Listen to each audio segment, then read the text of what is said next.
അങ്ങനെ UDF നിയമസഭാ തെരഞ്ഞെടുപ്പ് പ്രചാരണങ്ങളിലേക്ക് കടക്കുന്നു. അതിന്റെ കേളികൊട്ടാണ് ഇന്നലെ എറണാകുളത്ത് നടന്നത്. ജനുവരി 15-ാം തീയതിക്കകം ഘടകകക്ഷികളുമായി ചർച്ചകൾ പൂർത്തിയാക്കി നിയമസഭാ തെരഞ്ഞെടുപ്പിനുള്ള പ്രകടന പത്രിക തയ്യാറാക്കുമെന്നാണ് UDF നേതാക്കൾ പറഞ്ഞത്. ഫെബ്രുവരിയിൽ കാസർഗോഡ് നിന്ന് തിരുവനന്തപുരത്തേക്ക് പ്രതിപക്ഷ നേതാവ് VD സതീശൻ നയിക്കുന്ന ജാഥ, അതുൾപ്പെടെ നിയമസഭാ തെരഞ്ഞെടുപ്പിനെ നേരിടാനുള്ള കർമ്മ പദ്ധതിയും സമയക്രമവും ഇന്നലെ കൊച്ചിയിൽ ചേർന്ന UDF സംസ്ഥാന നേതൃയോഗം തയ്യാറാക്കി കഴിഞ്ഞു. ഫെബ്രുവരി ആദ്യവാരം ആരംഭിക്കുന്ന ജാഥയിൽ രാഷ്ട്രീയത്തിനുപരി നാടിന്റെ വികസന പദ്ധതികൾക്ക് മുൻഗണന നൽകും. കേരളത്തിന്റെ വികസനത്തിനും സമഗ്ര മാറ്റത്തിനുമുള്ള പരിപാടികൾ പ്രകടന പത്രികയിൽ ഉൾപ്പെടുത്തും.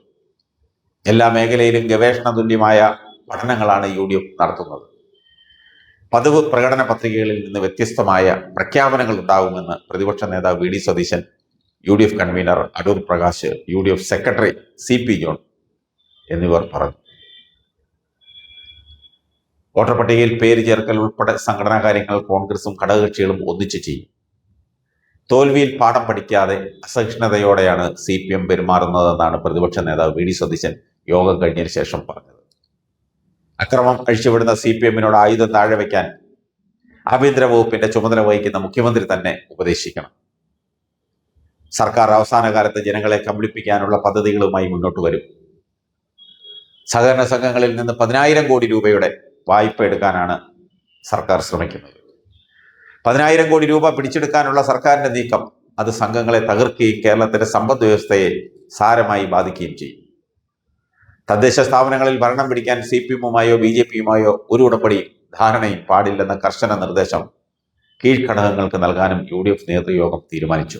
UDF വിപുലീകരിക്കുമെങ്കിലും LDF-ലെ ജോസ് കെ മാണിയെ ക്ഷണിക്കില്ല. ജോസ് കെ മാണിയെ ക്ഷണിക്കുന്നതിൽ കേരള കോൺഗ്രസ് ലീഡർ PJ ജോസഫിന് കടുത്ത വിയോജിപ്പുണ്ട്.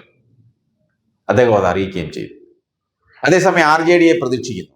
RJD മറുപടി ഒന്നും പറഞ്ഞിട്ടുമില്ല. കഴിഞ്ഞ തവണ ഇടതുമുന്നണി വേണ്ട രീതിയിൽ പരിഗണിച്ചില്ലെന്ന ആവലാതി RJDക്കുണ്ട്. പാർട്ടിയുടെ ഭൂരിപക്ഷം പ്രവർത്തകർക്കും നേതാക്കൾക്കും ഇടതുമുന്നണിയിൽ തുടരുന്നതിനോട് കടുത്ത വിയോജിപ്പാണ്. കഴിഞ്ഞ തവണ എല്ലാ പാർട്ടികൾക്കും അരമന്ത്രി സ്ഥാനം വരെ കൊടുത്തിട്ടും RJDക്ക് മാത്രം മന്ത്രിസ്ഥാനം നൽകിയില്ല. കോർപ്പറേഷൻ ചെയർമാൻ സ്ഥാനവും 2 എണ്ണമാണ് കൊടുത്തത്. അതാകട്ടെ പീഡിത വ്യവസായവും. ബോർഡ് മെമ്പർ പോലും വിരലെണ്ണാവുന്നത് മാത്രം. ഇങ്ങനെ മുന്നണിയുടെ പരിയമ്പുറത്ത് മാത്രം നിർത്തിയിരിക്കുന്നത് പ്രവർത്തകർക്ക് കടുത്ത അമർഷമാണുള്ളത്. ഇപ്പോൾ നടന്ന പഞ്ചായത്ത് തെരഞ്ഞെടുപ്പിൽ പോലും അർഹതപ്പെട്ട പ്രാതിനിധ്യം കിട്ടിയില്ല.